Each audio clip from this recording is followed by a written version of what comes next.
আসসালামু আলাইকুম সপ্তম শ্রেণীর শিক্ষার্থীদেরকে আজকের ম্যাথ ক্লাসে স্বাগতম। বার্ষিক পরীক্ষার জন্য তোমাদের অন্যতম একটি গুরুত্বপূর্ণ অধ্যায় হচ্ছে 12। তো 12 চ্যাপ্টারের মধ্যে রয়েছে বীজগাণিতিক রাশির সমীকরণ। এখান থেকে যে কয়টা এমসিকিউ খুবই গুরুত্বপূর্ণ, যেই ধরনের এমসিকিউ করলে তোমরা পরীক্ষায় কমন পাবা সেই ধরনের এমসিকিউ একটা সাজেশন ক্লাস নিয়ে হাজির হয়েছি। সো আমরা শুরুতেই এমসিকিউতে চলে যাব। আর রানা স্টিচিংয়ে যারা প্রথম এসেছে তারা অবশ্যই চ্যানেলটিকে সাবস্ক্রাইব করে পাশে থাকা বেল আইকনটি বাজিয়ে দিবে। সো এক নাম্বার দেখো, এক নাম্বার প্রশ্নটা হচ্ছে সমীকরণ থেকে আমরা দেখলাম যে সরল সমীকরণের মাত্রা কত। মনে রাখবা সরল সমীকরণের মাত্রা হচ্ছে 1। সরল সমীকরণের মাত্রা কত মুখস্থ রাখবা। সরল সমীকরণের মাত্রা কত? 4x - 5 = 0। সমীকরণটির ঘাত কত? সমীকরণটির ঘাত হচ্ছে 1। ঘাত কত? 1। এখানে এক ঘাত বিশিষ্ট, কারণ এখানে দেখবা যে 4x শুধু x আছে, তাই তো, তাই এটা হচ্ছে এক ঘাত বিশিষ্ট। এখানে খেয়াল করো, এখানে তোমরা ভালোভাবে খেয়াল করলে দেখবা যে তারপর প্রশ্নটা তোমরা দেখো, এখানেও কিন্তু কি বলা আছে দেখো তো, 3x / 3 - 4 5x / 31 - 7। এই যে ভালোভাবে একটু খেয়াল করে দেখো, এই জায়গায় যে জিনিসটা আছে এইখানেও কিন্তু x আছে, শুধু কি আছে? x। তার মানে এটাও কত ঘাত বিশিষ্ট? এক ঘাত বিশিষ্ট। কত ঘাত? তোমরা কি ঘাত চিনো? এক ঘাত বিশিষ্ট। কত ঘাত বিশিষ্ট? এক ঘাত, কারণ এখানেও একটা x আছে। কি আছে? নিচের কোনটি সমীকরণ খতে আছে দেখো, x + 9 = 5। এটা একটা সমীকরণ। কেন? দুইটা পক্ষ আছে। কয়টা পক্ষ আছে? সমান দিয়ে দুইটা পক্ষ আছে। এক পক্ষ তোমার x + 9, আরেক পক্ষে আছে 5, তাই এটা একটা সমীকরণ। চলক কতটি মান ধারণ করতে পারে? চলক ভাই অসংখ্য মান ধারণ করতে পারে।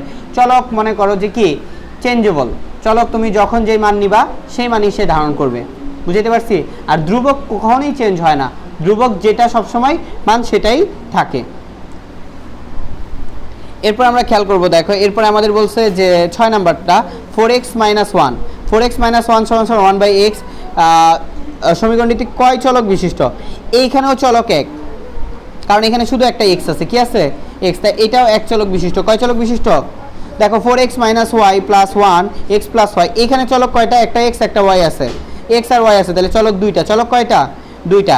এরপর খেয়াল করো 4x + 9 = x - 2। এইটা ভাই এটা কি সমীকরণটি? কি ধরনের সমীকরণ? এটা সরল সমীকরণ। কি সমীকরণ? সরল সমীকরণ। এখানে মনে রাখতে হবে, কারণ x আছে শুধু। কি আছে? x। নিচের কোনটি সরল সমীকরণ? দেখো এখানে x² + 2x + 4 আছে, x + 3 = 0 আছে। আরেকটা জিনিস মনে রাখবা যে এখানে দেখো x + 3 = 0, x + 3 = কি 0। একটা জিনিস মনে রাখো যে এখানে x + 3, কারণ এটার উপর কোনো ইয়া নাই, স্কোয়ার বা কোনো কিছুই নাই, আছে। কিন্তু এই যে দেখো এখানে x² আছে, এখানে y² আছে, এখানে a + b² আছে, তো এখানে স্কোয়ার আছে, কিন্তু এটার মধ্যে কোনো স্কোয়ার নেই। আগের 8 নম্বর প্রশ্নটা দেখো তো, কোনো কোথাও স্কোয়ার বা কোনো কোথাও কিউব আছে কিনা? নাই। তাই এটা 8 নাম্বারটা সরল সমীকরণ ছিল। অর্থাৎ যেখানে কোনো স্কোয়ার কোনো কিছু থাকবে না সেটা তোমরা সরল সমীকরণ করবা। আর যেটার মধ্যে তুমি দেখবে স্কোয়ার আছে সেটা সরল সমীকরণ না, সেটা ওই বিভিন্ন ঘাত বিশিষ্ট। এবার খেয়াল করো, এখানে আমরা দেখি আমাদের 10 নাম্বার অঙ্কটা আমরা দেখব। কত নাম্বার বলো? কত নাম্বার দেখব? 10 নাম্বার বলছে নিচের কোনটি এক চলক বিশিষ্ট সরল সমীকরণ? স্কোয়ার যেগুলো এগুলো আগে কেটে দাও। এই যে ক্ষতে স্কোয়ার আছে বাদ এটা।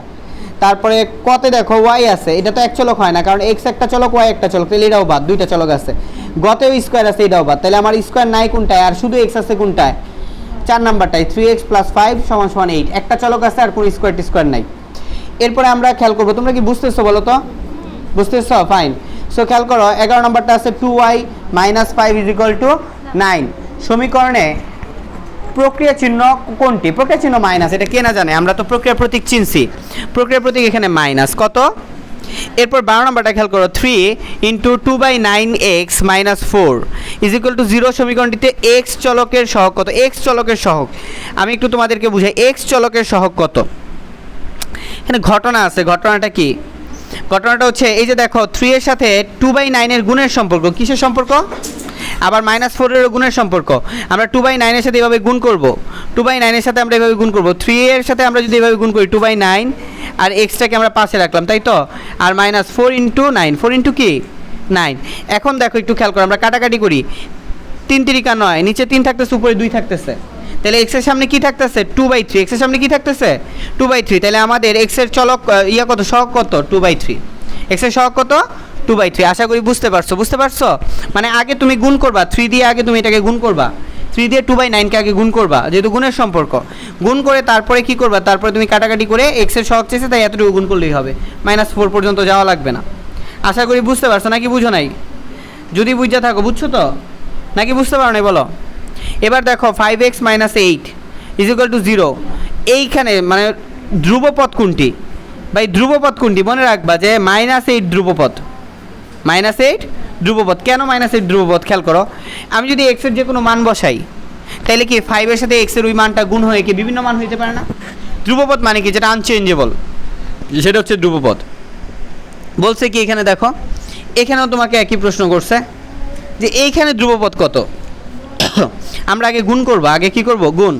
আমরা এখানে গুণ করলে 6 আর 2 গুণ করলে কত হইতেছে? 12। কত হইতেছে বলো, কত হইতেছে? আমি যদি এখানে 6 এ তাহলে 12x হইতেছে, কত x হইতেছে? মাইনাস। আমি যদি -3/2 এর সাথে আবার 2 গুণ করি তাহলে 2 × 3/2, 2 কাটা যাইতেছে, 2 কি যাইতেছে? তাহলে আমার এই সমীকরণটা গুণ করার পর দাঁড়াইতেছে 12x - 3, 12x - 3। তাহলে এখানে ধ্রুবপদ হচ্ছে -3, ধ্রুবপদ কত? -3। তাহলে এটার অ্যান্সার 14 এর অ্যান্সার হচ্ছে গ। আশা করি বুঝতে পারছো। আমি প্রত্যেকটা ব্যাখ্যা করার চেষ্টা করতেছি যদিও, এবং তোমরা একটু ভালোভাবে বুঝে নাও। সো এখানে আমরা 22 নম্বরে তাহলে কী করছি বলো তো? 22 নম্বরে আমি উভয় পক্ষকে 4 দ্বারা গুণ করছি। তাহলে 4 দ্বারা গুণ করলে এখানে সবগুলো 4 দ্বারা গুণ করে দাও, তাহলে 28 হবে, 28x, আর এখানে 8y, এখানে 20। তাহলে = 0, কারণ শূন্যকে আমরা যদি 4 দ্বারা গুণ করি ওই সাইডে 0ই থাকবে। তাহলে অ্যান্সার হবে গ নাম্বারটা। 23 নম্বর অঙ্কটা দেখো, বলছে সমীকরণকে 3/4 দ্বারা ভাগ করলে নতুন সমীকরণটি কী পাওয়া যায়? এটা ভাগ করো, এগুলা প্রত্যেকটা সংখ্যাকে 3/4 দ্বারা ভাগ করবা। যেমন 6y কে যদি তুমি 3/4 দ্বারা ভাগ করো, ভাগ 3/4 দ্বারা যদি করো, ঠিক আছে, 3/4 দ্বারা যদি করো তাহলে কী হইতেছে? 3/4 দ্বারা করলে এটা আবার উল্টে যাবে, 6y × 4 উপরে চলে যাবে আর 3 নিচে চলে যাবে, তাহলে 3 দুগুণে 6, 2, তাহলে 2y 8y হয়। তো তোমরা একটু খেয়াল করো যে 8y কোথায় কোথায় কোথায় আছে, তাহলে খতে আর গতে 8y আছে, বুঝতে পারছো? এরকম আইডেন্টিফাই করে নিবা, কথা ক্লিয়ার? তারপরে খ গ থেকে বাকিগুলো একটু গুণ করে দেখবা যে আসলে কোনটার মধ্যে অ্যান্সারটা পড়ে। তাইলে সেই ক্ষেত্রে আমরা এখানে অ্যান্সার হবে হচ্ছে গ নাম্বার। কি নাম্বার? গ নাম্বার। এটার অ্যান্সার গ নাম্বার। 23 নাম্বার অ্যান্সার গ নাম্বার। এবার আসো 24 নাম্বার। সমীকরণে ভারসাম্য বজায় থাকে। সমীকরণে ভারসাম্য বজায় থাকে কখন? অ্যান্সার হবে 1 ও 2। উভয় পক্ষকে 0.44 যোগ করলে, কারণ উভয় পক্ষকে তুমি সেম জিনিস দ্বারা যোগ করতেছো, তাই ভারসাম্য বজায় থাকবে। আবার কি? উভয় পক্ষ হতে 3/2 বিয়োগ করলে, উভয় পক্ষকে তুমি 3/2 দ্বারা কি করতেছো? বিয়োগ করতেছো, তাই সেম সেম থাকবে। উভয় পক্ষকে 0 দ্বারা ভাগ করলে, দেখো উভয় পক্ষকে যদি আমি 0 দ্বারা ভাগ করি ঘটনাটা অন্য কিছু ঘটে যাবে। 0 দ্বারা ভাগ করলে ওইটা আর কি থাকবে না? সমীকরণই থাকবে না, একটা 0 হয়ে যাবে, বুঝতে পারছো? 0 = 0 হয় না, তাই আমাদের অ্যান্সার হবে 1 আর 2। কি অ্যান্সার হবে? 1 আর 2। এবার খেয়াল করো 1 আর 2। এবার 25 নাম্বার, কথা বুঝো ভালোভাবে। x + 3 = y - 2, x + 3 = কি? y - 2, এবং y - 2 = x + 3 হবে। এটি কোন বিধির উদাহরণ?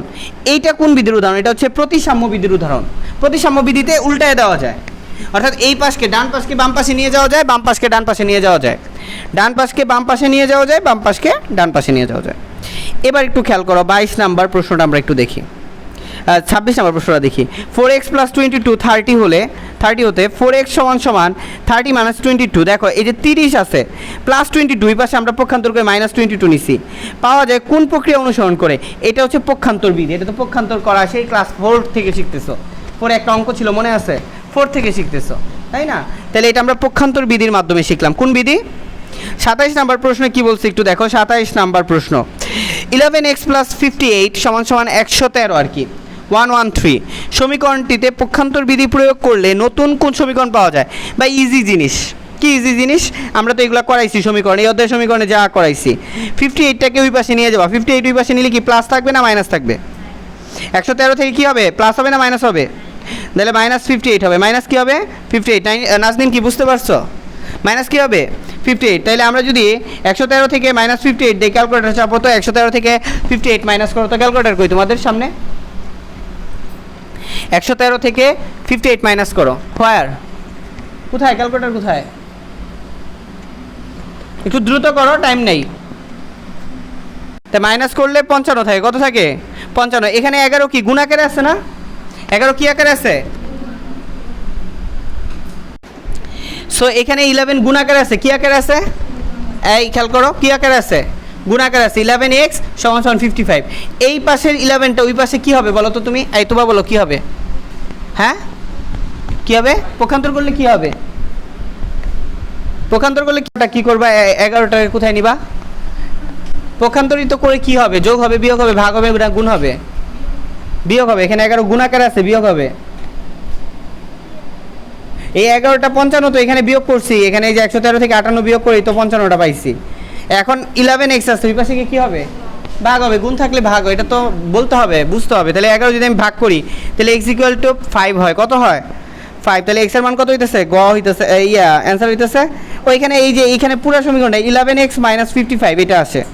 এখন বলছে পক্ষান্তর বিধি করলে নতুন যে সমীকরণ পাওয়া যায়, তুমি সমীকরণ 11x = 55 পাইতেছো সমীকরণ।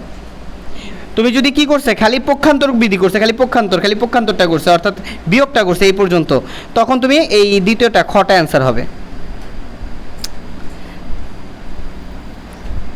এখান থেকে বুঝবা না, কারণ এখানে আমি খুব ফাস্ট বলতেছি, কিন্তু তোমার তো এইটুকু নর্মাল জিনিস বুঝতে হবে, ঠিক আছে? আচ্ছা, সমীকরণে যে কোনো পদকে এক পক্ষ থেকে অপর পক্ষ সরাসরি স্থানান্তর করা হলে কোনটি পরিবর্তন করতে হয় বলো তো? চিহ্ন পরিবর্তন করতে হয়। কোনটি পরিবর্তন করতে হয়? প্লাস থাকলে মাইনাস করতে হয়, মাইনাস থাকলে প্লাস করতে হয়। সমীকরণে উভয় পক্ষ হতে সাধারণ উৎপাদক সরাসরি বর্জন করাকে কি বলে? এটা গুণের বর্জন বিধি বলে। কি বর্জন বিধি বলে? উভয় পক্ষ থেকে যদি আমি সেম জিনিস বর্জন করি এটাকে গুণের বর্জন বিধি বলে। উভয় পক্ষ থেকে আমি সেম জিনিস বর্জন করলাম, এটাকে কিসের বর্জন বলে? গুণের বর্জন। কত নাম্বার করাইলাম এটা?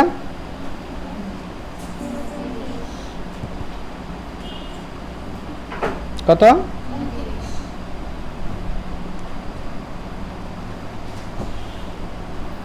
29, তাই তো?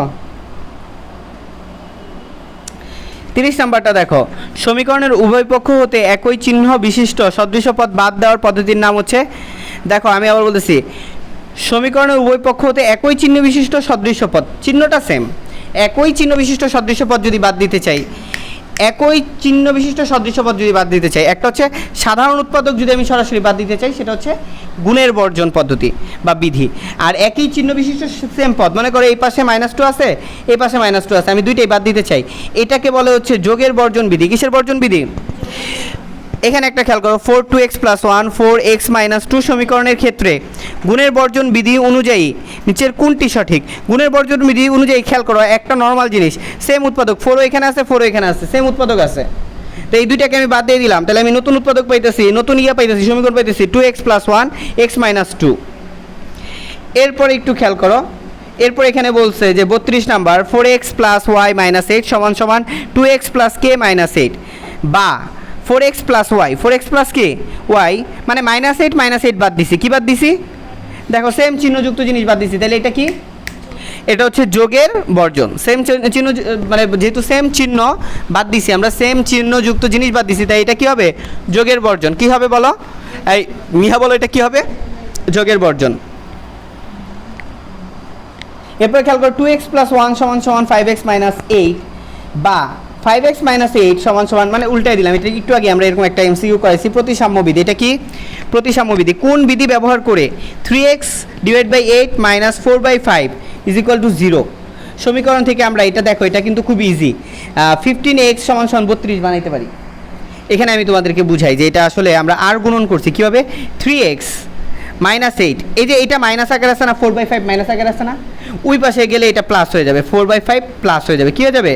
প্লাস। এরপর আমরা গুণ করবো, এরপর আমরা কী করবো? গুণ করবো, অর্থাৎ এই 4 এর সাথে আমি 4 গুণ করবো। খেয়াল করো, লুক এট দ্য বোর্ড, খেয়াল করো, 4 এর সাথে আমি 4 গুণ করবো। কী গুণ করবো? 4। 4 এর সাথে আমি কী গুণ করবো? 4 গুণ করবো। এবং এই যে দেখো এখানে আমি 3x এর সাথে 5 গুণ করবো। তাহলে এইভাবে যদি আমি ক্রস গুণটা করি, তাহলে আমি এখানে গুণ করলে কত হইতেছে? এক সাইডে আসতেছে কত বলো? এখানে 3 × 5 = 15 আসতেছে, কত আসতেছে? বাম পাশে 15x আসতেছে আর ডান পাশে 32 আসতেছে, তাহলে এটাকে বলে আর গুণন বা বজ্র গুণন। ক্লিয়ার?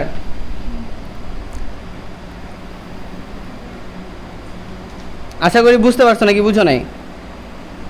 কয়টা এমসিকিউ আছে? 112। তা এইখানে মনে হয় না এক ভিডিওতে বা একটাতে আসলে এতগুলা বুঝাইতে পারবো, একদিনে এতটা বুঝাইতে পারবো। সো তোমরা এখানে কত 35 কত 35 35 আসবো, 35 আসবো।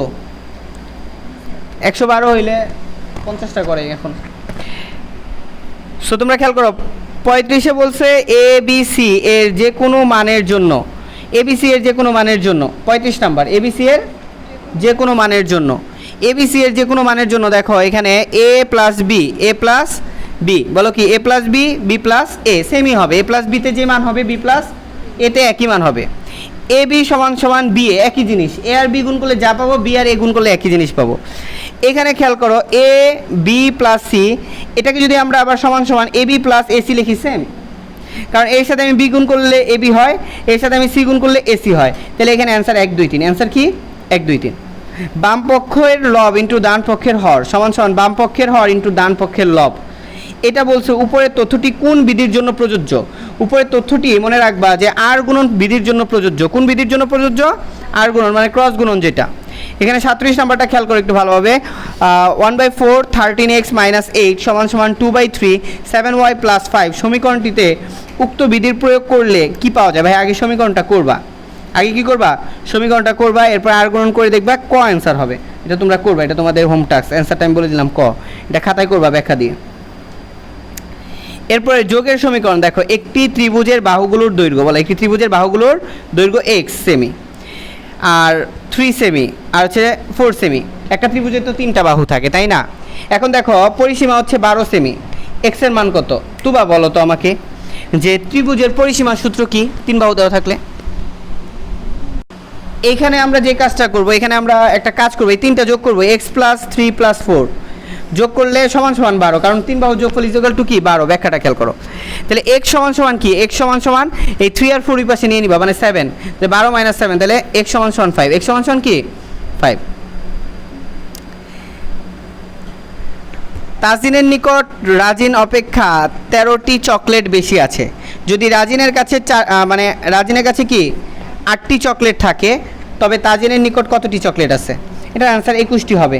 ব্যাখ্যা নিচে আমি দিয়ে দিতেছি, তোমরা একটু খেয়াল করো ব্যাখ্যাটা। মনে করো এই যে দেখো এখানে আমি বলছি রাজিনের কাছে xটি চকলেট থাকলে তাজিনের কাছে আছে 13টি বেশি, তাহলে x + 13টি চকলেট। x এর মান 8, তাহলে x এর মানটা খালি 8 বসাই দিবা, 8 + 13 সমান সমান 21 সমান সমান কি? তামিম একটি পরীক্ষায় বাংলা ও বিজ্ঞানের নম্বর হতে দেখা যায় বাংলায় যে নম্বর পেয়েছে তা বিজ্ঞানে প্রাপ্ত নম্বর অপেক্ষা 10 বেশি। সে বাংলায় 86 নম্বর পেলে বিজ্ঞানে কত পেয়েছে? ভাই 10 বেশি মানে কি? বিজ্ঞান থেকে 10 বেশি, বিজ্ঞান থেকে বাংলায় 10 বেশি, তাহলে বিজ্ঞানে 10 কম। বাংলায় যে নাম্বার পাইছে তার থেকে বিজ্ঞান থেকে 10 বেশি ওই নাম্বারটা, তাহলে আমার এখানে 76 হবে অ্যান্সার। কত হবে অ্যান্সার? 76। তাহলে আজকে আমি 40 পর্যন্তই বুঝাই বেসিক্যালি, তো 40 পর্যন্ত পড়ো, বাকিগুলো পরে আমি আবার ধরে ধরে বুঝাই দিব না। এই 40 পর্যন্ত পড়ে আসবা, শিখে আসবা ভালোভাবে। এই 40টার ভিতরে যেটা প্রবলেম থাকবে আমাকে দেখাবা। সো আল্লাহ হাফেজ, তোমরাও এই 40 পর্যন্ত করো। দ্বিতীয় অংশে 41 থেকে বাকি যে কয়টা আছে সেটা বুঝিয়ে দেওয়ার চেষ্টা করবো।